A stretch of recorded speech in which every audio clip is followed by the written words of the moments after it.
Well, the summit was attended by delegates of more than 40 countries, including 12 heads of state and government. Among them was Giorgi Kvirikashvili, the Georgian Prime Minister, who joins me now. Before we talk about what you've been doing in Georgia, what do you think this summit today in London will have achieved?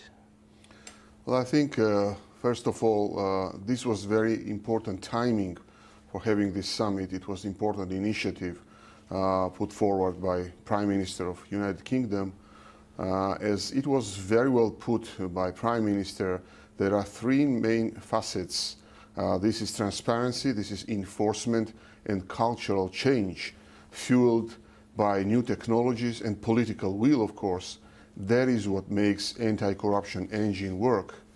And we can, as a Georgian Prime Minister, I can proudly say that Georgia has achieved a lot during the recent last years in battling corruption in our country via introducing numerous innovations like one-stop shop solutions for public services for individuals, and now we are expanding that to the legal entities, so that under one roof, single window principle, we will provide all services to individuals and legal entities. Also, a comprehensive e-procurement system which eliminates any chances for corruption, and also e-governance, e-budget, and also putting forward important initiatives, legislative initiatives to combat corruption.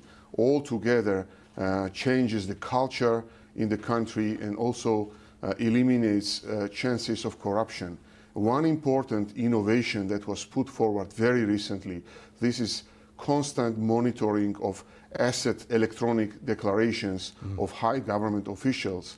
When civil service bureau can sue government official and also his relatives in case they notice any irregularities in his filing of asset declarations. This is a big initiative. So it was all about stopping public officials from taking bribes, essentially, stopping that?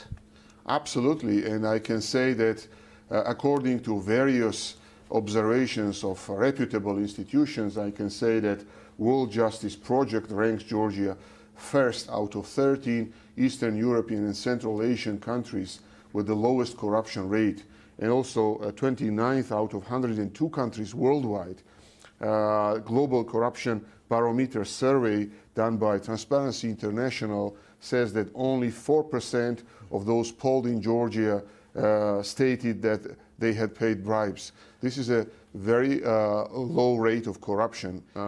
Isn't there a danger, though, that you've exported some of your criminals overseas? I mean, Germany, for example, has complained about Georgian crime gangs being responsible for a big crime wave and burglaries in Germany now. Well, I think that perception is a little bit outdated, because very recently we placed police attachés in all the member states in Europe, and we have excellent progress in tackling crime in European countries, and we have excellent cooperation. Very recently, our Minister of Interior visited France, Germany, and some other European countries, and we can definitely say that we have huge progress in tackling crime issues. So are you giving your advice to other governments now? Well, yes, of course, some of the governments take advices, and the model of public service hall, which will be expanded also to cover legal entities and the needs of legal entities. This is a very good concept exported from Georgia. And also I would say that the progress that we achieved during the last decades shows that if there is political will and if there is overwhelming support of the population, you can achieve a lot. And Georgia, starting from the beginning of the 90s, has transformed itself from a country with a civil war to a country with one of the best, lowest corruption rates in the world. Prime Minister, we have to leave it there. Thank you very much for joining me. Thank you for having me.